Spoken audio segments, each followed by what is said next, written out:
So let's move on to some things beyond the sugar factor, which is so prevalent and a lot of people do, focus on that. But how do oils and fats play a role in blood sugar? So insulin resistance can sort of be thought of as, many factors can cause it. Okay. Simply overshooting on your blood sugar consistently and then overshooting your insulin can make the body desensitized to insulin. So that's one way to induce it. Another way to induce it is through inflammation. Okay. So if you basically use these refined seed oils and you cook with them, you're going to create a tremendous amount of oxidative products that can, basically damage your cells and lead to insulin resistance through a different pathway. So the studies that show, if they're looking at things like, non-processed omega-6 seed oils and you don't cook with them, they don't really show harms. But as soon as you start cooking with those oils and then you consume them, then you're going to see all those harms that we just discussed. And then when we switch over to even the micronutrients, which ones do we need to pay attention to for insulin resistance and the factor of diabetes? There's several micronutrients, and I'll list them off, that are very key to blood sugar. Now, really, when it comes down to it, every single one is important, but there's key ones. The first one, and probably the most important, would be thiamine or vitamin B1.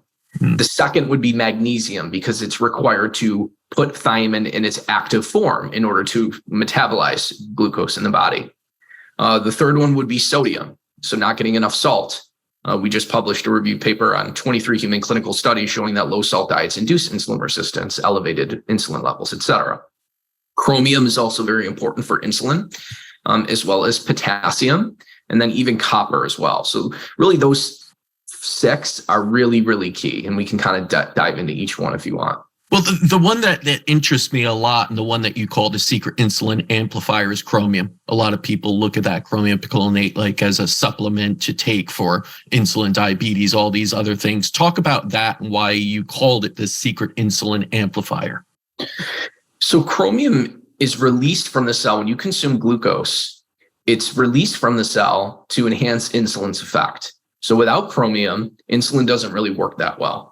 And from also a fat burning and also muscle growing perspective, chromium is very important to amplify insulin's effect for muscle growth. So even clinical studies giving chromium have not only shown weight loss and improvement in insulin resistance, but actually improvements in lean tissue mass gain.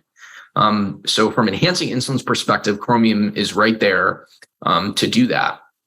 What's really interesting when I started learning about chromium is it was a nutrient just like B1 that I thought, we get so much in the diet versus, what's recommended that we should get. No one's really deficient. We should be fine. But when you actually start thinking about the things that deplete chromium from the body, like a high refined carbohydrate or high refined sugar intake or exercise or sweat, when you sweat, we lose actually a good amount of chromium. Then you can start to see how, like, if you constantly go into the sauna, but you never replace chromium back, that can be an issue. And the real key too is that when you lose chromium, its bioavailability is only 1%.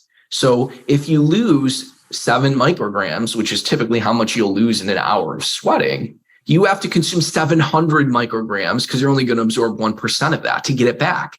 So it's one of those nutrients, like very few nutrients have that low of a bioavailability where if you lose it, you have to get, 100-fold back to replace it.